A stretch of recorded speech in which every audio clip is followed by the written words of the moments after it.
নমস্কার বন্ধুরা, চন্দনার পাকশালায় সবাইকে স্বাগত। আজকে আমি বানিয়ে দেখাবো পটল আর মুসুর ডাল দিয়ে ইউনিক একটা রেসিপি। একঘেয়ে পটলের তরকারি, কালিয়া কোপ্তা যখন আর ভালো লাগে না, তখন এইরকম একটা ইউনিক রেসিপি বানিয়ে নিতে পারেন। এটা বলে না দিলে কেউ বুঝতেই পারবে না যে কি দিয়ে বানানো হয়েছে। তাহলে আসুন দেখে নিই পটলের এই নতুন রেসিপি। বন্ধুরা, পটলের এই নতুন রেসিপিটা বানানোর জন্য আমি এখানে বড় বড় সাইজের 5টা পটল নিয়ে নিয়েছি। পটলগুলো প্রথমে আমি একটুখানি গাগুলো চেঁচে পরিষ্কার করে নেব। এটা খোসা ছাড়ানো যাবে না, গাটা একটু এইভাবে চেঁচে একটু পরিষ্কার করে নিতে হবে। একটা পটল আমি একটু দেখিয়ে দিচ্ছি, আর সাইডগুলো একটু আমি কেটে নিচ্ছি।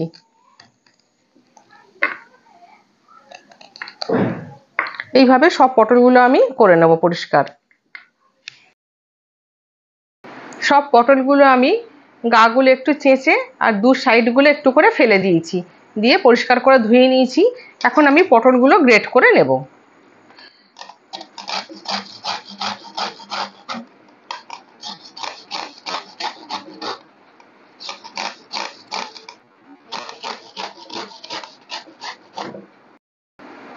এই পটলের যে দানাগুলো বেরোচ্ছে, আমি এগুলো একটু সাইডে রেখে দিচ্ছি, মানে ফেলে দেবো, এগুলো আর দেবো না। এগুলো মুখে পড়লে খেতে ভালো লাগবে না। এইভাবেই আমি সব পটলগুলো গ্রেট করে নেব। সব পটলগুলো গ্রেট করা হয়ে গেছে। খুব সুন্দর মতো আমি এখানে গ্রেট করে নিয়েছি পটলগুলো। এখানে আমি কিছুটা মুসুরির ডাল নিয়ে নিয়েছি। এটা আমি আধা ঘন্টা 40 মিনিট মতো ভিজিয়ে রেখেছিলাম। ডালটা আমি বেটে নেব। মুসুরির ডালটা আমি বেটে নিয়েছি, একদম জল ছাড়া এইরকম টাইট করে বেটে নিতে হবে। এরকম শুকনো ডালটা হবে। আমি এখানে মসুর ডাল নিয়েছি। আপনারা যদি সম্পূর্ণভাবে নিরামিষ করতে চান, তখন এটা ছোলার ডাল বা মটর ডাল, মুগ ডাল, যে কোনো ডাল নিলেই হবে। আমি এখানে তাড়াতাড়ি করার জন্য, যেহেতু মসুর ডালটা খুব অল্প সময়ে ভিজে যায়, আমি এখানে মসুর ডাল দিয়ে আজকে বানিয়ে দেখাচ্ছি। তো আমি এখন গ্রেট করা পটলগুলো একটা বাটির মধ্যে নিয়ে নেব।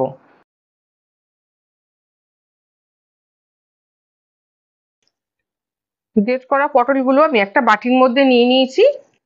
এখন আমি একে একে সব মশলা দিয়ে দেব। দিয়ে দিচ্ছি আমি হাফ চামচ জিরের গুঁড়ো, হাফ চামচ হলুদ গুঁড়ো, অল্প একটু চিনি, হাফ চামচ আদা আর কাঁচা লঙ্কা বাটা। এখানে আমি 1 ইঞ্চি মতো আদা আর 2টো কাঁচা লঙ্কা বেটে নিয়েছি। এই সব উপকরণগুলো আমি একটু আগে হাত দিয়ে ভালো করে মিশিয়ে নেব।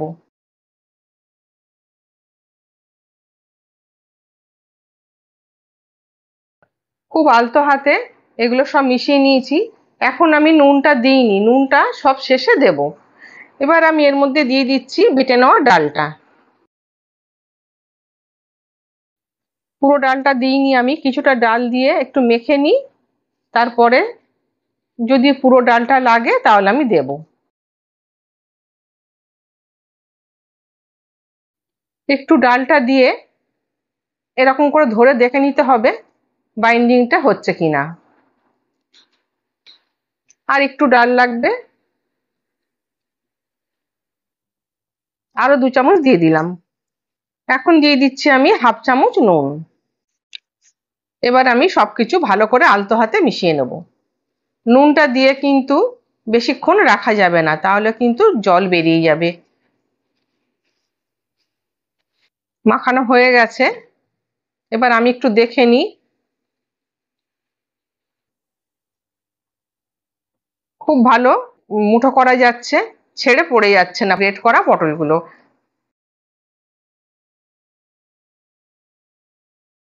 এই মাখা পটলগুলো তৈরি করে নেব। তার জন্য গ্যাসে একটা কড়াই বসিয়ে দিয়েছি, আর আমি এর মধ্যে দিয়ে দেব তেল।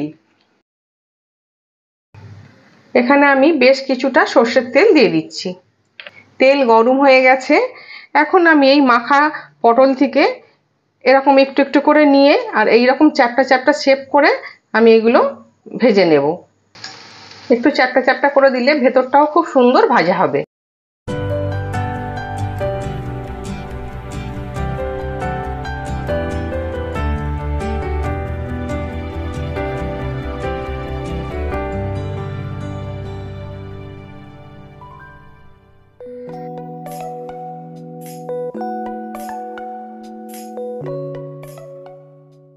গ্যাসের ফ্লেমটা আমি মিডিয়ামে রেখেছি, তাতে বড়াগুলো খুব সুন্দর ভাজা হয়ে যাবে মুচমুচে। আর হাই ফ্লেমে ভাজলে ওপরটা তাড়াতাড়ি পুড়ে যাবে, ভেতরটা কাঁচা থেকে যাবে।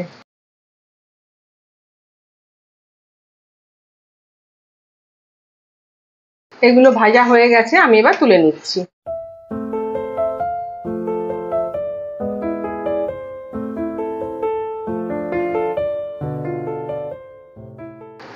সবগুলো ভেজে নিয়েছি। এখন আমি এই তেলের মধ্যেই ফোড়ন দিয়ে দেব।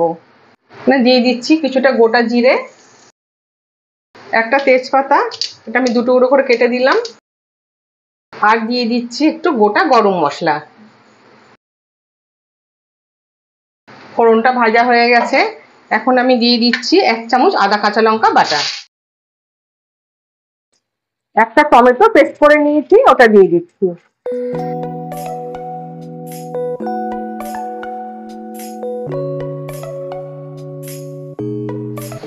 দিয়ে দিচ্ছি 1/3 চামচ হলুদ গুঁড়ো, 1/2 চামচ জিরে গুঁড়ো,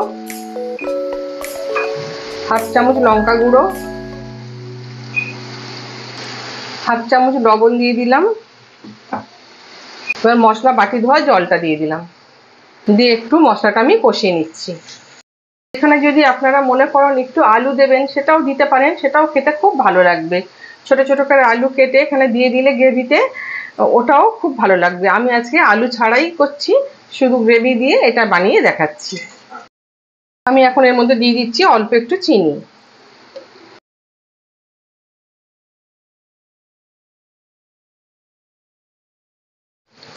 মশলাটা খুব ভালো কষানো হয়ে গেছে, এখন আমি এর মধ্যে জল দিয়ে দিচ্ছি।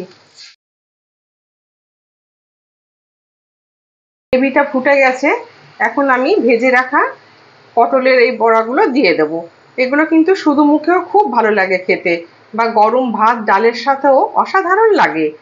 এগুলো আমি সব দেবো না, কয়েকটা ভাজা রেখে দেবো শুধু মুখে খাওয়ার জন্য, আর বাকিগুলো আমি দিয়ে দেবো।